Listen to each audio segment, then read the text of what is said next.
This is a recreation of the Doom the Dark Ages HUD shown only at QuakeCon. We also have a whole list of changes that have never before been seen or heard by our very own RabidDentist who attended. So this is a HUD, this is a character that he drew in the middle to symbolize the demons.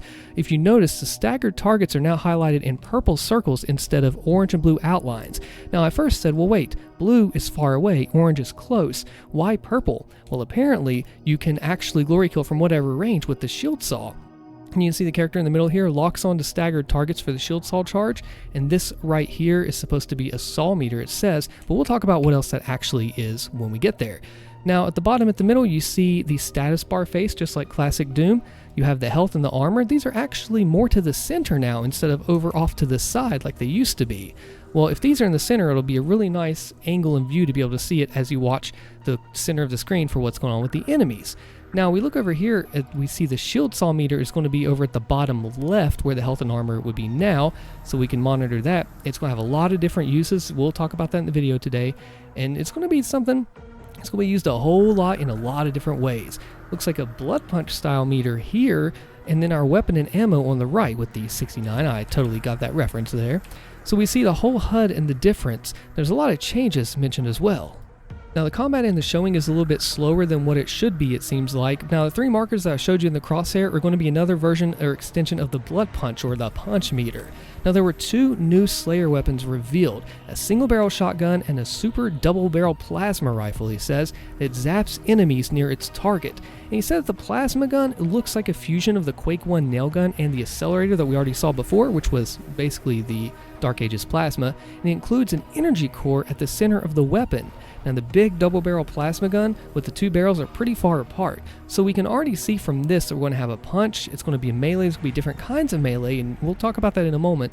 And there's a huge emphasis on the classic status bar face. They said they're going back to the basics in this classic version, and looks like that is the case. Now the shield saw gets embedded into heavy enemies. It continuously damages and stuns them. That to me sounds like not an AoE, but damage over time, so it drains them like a poison if it's a heavy enemy. So that's a bit of strategy you'll be able to use, like hey, do I use it this way on the heavy enemy, or do I maybe pull back and wait for the lighter enemies? Well, it insta-kills the shield soldiers with a big AoE or area of effect when it's thrown at them. So we have a choice here. We can just completely obliterate, rip and tear the smaller enemies, or the bigger enemies, the heavies, will get stunned. So if you have a knight over in the corner, you can stun him with your shield while you're dealing with other enemies on the side in this melee Doom dance. Now they mentioned that the extra life meter was at the top right corner, so the 1-ups very well could be returning. Now this is something that was in Eternal but not 2016.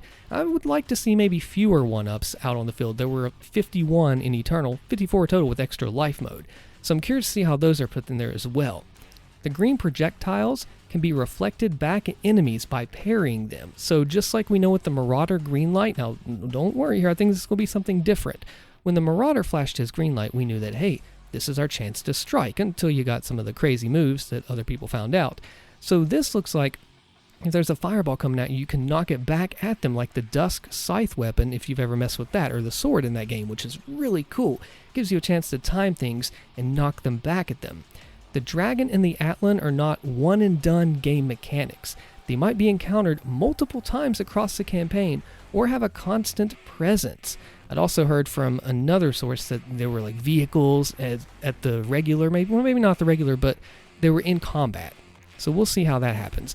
So the Dragon and the Atlan having a regular presence tells me that that's going to be a core part of the game. Maybe these mech fights are going to be a little bit bigger and going to be a little more frequent than we thought. I'm curious to see how that will go into the combat flow. Will it be like the Revenant from Cultist Base, or will it be something a little bit different?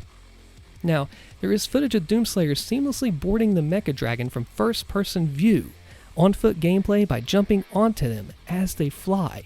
So I wonder how in some battlefield, in some arenas, maybe we're moving away from the arenas, not saying it's going to be open world, but if you can board the dragon from first person and then just on-foot gameplay jumping on them as they fly, that's going to be a bit of a different twist than Eternal. We'll still be going in the air, but the ground combat will be, well, melee ground centered, but with a twist, actually.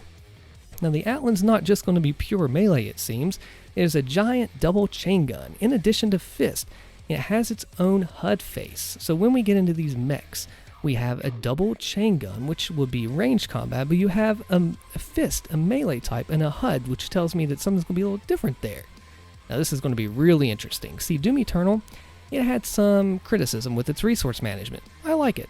Not perfect, but I liked it. There are 3 quick melee options. And glory kills are also going to be completely overhauled. I'll tell you about that in a minute from what you saw. The flail that returns ammo, similar to our chainsaw now.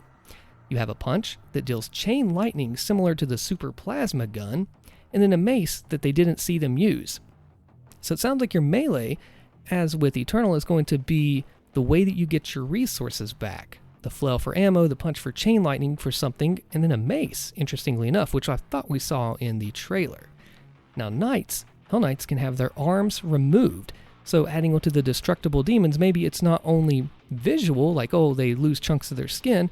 If their arms are removed, how will that affect the combat flow? Maybe you can dismantle some of their limbs and knock them out of commission for a little bit. Maybe other enemies, maybe just taking off the Arachnotron turret, it had some changes in Eternal. Maybe that will give you more options for your play as well, so you can really strategically dive in like combat chess.